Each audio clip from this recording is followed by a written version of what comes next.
بٹی صاحب ہم لوگ چیزوں کو ریزالو کرنے کی کوشش کر رہے ہیں سر، سمجھنے کی کوشش کر رہے ہیں. آپ بتائیے سر کس طرح یہ فیصلہ ہوگا سچ اور جھوٹ کا ان دونوں کے درمیان، سر کس طرح فیصلہ کریں؟ دو بھائی جان سوال آپ کے تھے. پہلا تھا پاکستان تحریک انصاف کا، اور دوسرا اس احتجاج اور مارچ میں لوگوں کے مرنے کا. پہلے کس پہ بات کرنی ہے؟ سر تحریک انصاف کے مارچ کا، یہ جو چلیں پہلے اس پہ بات کر لیتے ہیں. یہ جو ناکامیاں کی وجوہات جو ہماری نظر میں تھی وہ تو ہم نے شیئر کر دی. آپ بتائیے اگر آپ اس سے ایگری نہیں کرتے یا آپ کچھ ایڈ کرنا چاہتے ہیں، پلیز گو ہیڈ. پہلے آپ نے جیسے کہا کہ تحریک انصاف پہ بات کر لیتے ہیں. تحریک انصاف کا پہلے دن سے ہی آپ کو پتہ ہے تنظیمی ڈھانچہ کیسا ہے، باہمی اختلافات ہوتے، باہمی اختلافات کیسے رہے، باہمی لڑائیاں، گروپ بندیاں، اور پھر جب 9 مئی ہوا تو پارٹی 3 حصوں میں ٹوٹ گئی. پھر 3 سال سے مشکل ترین وقت پاکستان تحریک انصاف پر، پھر عمران خان کی عدم موجودگی، پھر ایک وکیلوں اور سیاستدانوں کا جو پاکستان تحریک انصاف میں آ گیا، ان کی آپس کی لڑائی، پھر رانگ نمبر اور بروٹس جو پاکستان تحریک انصاف میں ہیں، اور جو پاکستان تحریک انصاف کے لوگ آف دا ریکارڈ بات کرتے ہیں، جو کمپرومائزڈ لوگ ہیں، وہ جب آ گئے. پھر علیمہ اور بشرا بی بی کی جو ہے وہ ہمارے سامنے آ گئیں. پھر پاکستان تحریک انصاف کا کسی بھی معاملے پر زبان کچھ اور کہتی ہے، ہوم ورک کچھ اور کہتا ہے. اگر یہ سپریم کورٹ میں پیش ہوتے ہیں ان کا پراپر ہوم ورک نہیں ہوتا، اگر ہائی کورٹ میں پیش ہوتے ہیں پراپر ہوم ورک نہیں ہوتا.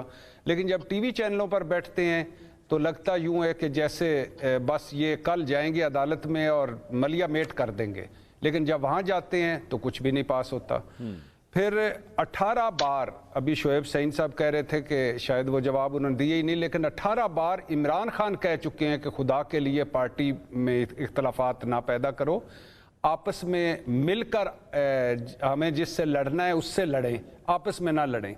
علیمہ خان کہہ چکی ہیں کئی بار کہ سب اپنے اپنے دھندوں میں گم ہیں اور میرا بھائی اکیلا رہ گیا ہے. بشرا بی بی کی یہ جو آخری میٹنگ ہوئی یہ کور کمیٹی کی، اس میں انہوں نے کون کون سے لفظ استعمال کیے میں یہاں دہرانا نہیں چاہتا، جو آئے نہیں اس احتجاج میں. پھر شاہ محمود قریشی صاحب کا شکوہ آپ کے سامنے ہے کہ اگر آپ کے پاس وقت ہو تو کوٹ لکھپت جیل بھی آ جائیں، ہمارا بھی تجربہ ہے. پھر پارٹی کارکن آج ان سے سوال پوچھ رہے ہیں، وہ کہہ رہے ہیں کہ آپ لاہور نہیں پہنچ پاتے وقت پر، آپ پنڈی ہم مارے کھاتے رہتے ہیں، آپ نہیں پہنچ پاتے، آپ سپائیڈر مین اور سپر مین اور بیٹ مین بن کے چائنا چوک سے غائب ہو جاتے ہیں اور کے پی اسمبلی سے نکلتے ہیں، ہمیں یہاں اکیلا چھوڑ جاتے ہیں. اور اس بار جو انہوں نے کارنامہ سر انجام دیا کہ بشرا بی بی اور علی امین گنڈا پور یوں بزدلی سے بھاگے کہ جس کا کوئی نہ انت ہے نہ کوئی شمار ہے، اور نہتے کارکنوں کو یہ چھوڑ کر گئے گولیوں کی بچھاڑ میں اور آنسو گیس کی بچھاڑ میں، جو ان کے ساتھ 78 گھنٹوں کے بعد 18 جگہ پر آنسو گیس شیلنگ سہنے کے بعد اسلام آباد پہنچے. اور میں جب یہ پشاور موڑ پہ پہنچا تھا میں اس وقت بھی ان کے پاس پہلا یعنی وہاں موجود تھا، جب سینٹورس میں پہنچا پہلا وہاں موجود تھا، پھر جب آپریشن ہو رہا تھا اس وقت بھی تھا. اور آنسو اور روتے ہوئے کارکنوں کو میں نے دیکھا ہے، ان کی آنکھیں بڑی بڑی موٹی موٹی ہوئی ہوئی تھی، سرخ ہوئی ہوئی تھی، کپڑے پھٹے ہوئے تھے، پاؤں میں جوتے نہیں تھے. میں نے لیکن اتنا موٹیویٹڈ، اتنا مخلص اور اتنی زیادہ تعداد میں کارکنوں کو نہیں دیکھا جتنا اس لانگ مارچ میں. بلکہ مجھے یہ کہنے دیجئے کہ جب عمران خان لاہور سے آئے تھے ان کے ساتھ بھی اتنے لوگ نہیں تھے جتنے اس بار اسلام آباد میں آئے. اور پھر اس کے بعد آپ نے کیا کیا کہ آپ جب گولیاں چلیں تو آپ پتلی گلی سے نکل گئے، اور پھر اس کے بعد آپ نے عجیب و غریب باتیں شروع کر دیں علی امین گنڈا پور اور بشرا بی بی نے، کہ مریم وٹوک سے ٹویٹ کرا دیا کہ وہ تو حب سے بیجا میں تھیں، وہ بھی جھوٹ نکلا. مشال یوسفزئی سے کہہ دیا وہ تو ایک گاڑی سے بیٹھ کر دوسری گاڑی میں جائے، وہ تو ڈی چوک آنے میں، مانسہرہ کا 2.5 گھنٹے کا سفر ہے.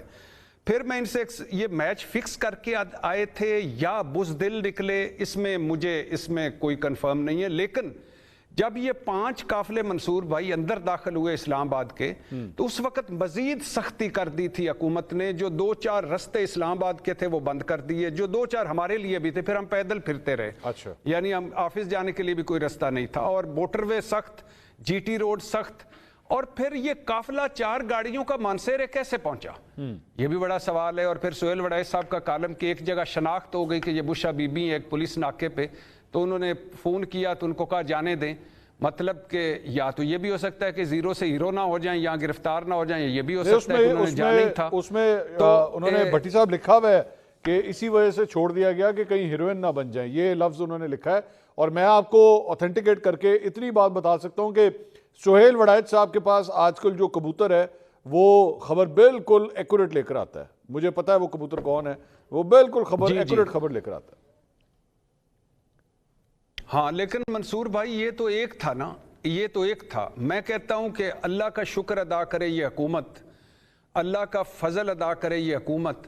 اور اگر کوئی پرائیڈ آف پرفارمنس ہے تو علی امین گنڈا پور کو اور بشرا بی بی کو دے کہ اگر اس رات بشرا بی بی اور علی امین گنڈا پور رک جاتے تو 2 آپشن تھے, یا آپریشن ناکام ہو جانا تھا یا آج حکومت نے عمران خان کے ساتھ بیٹھے ہونا تھا.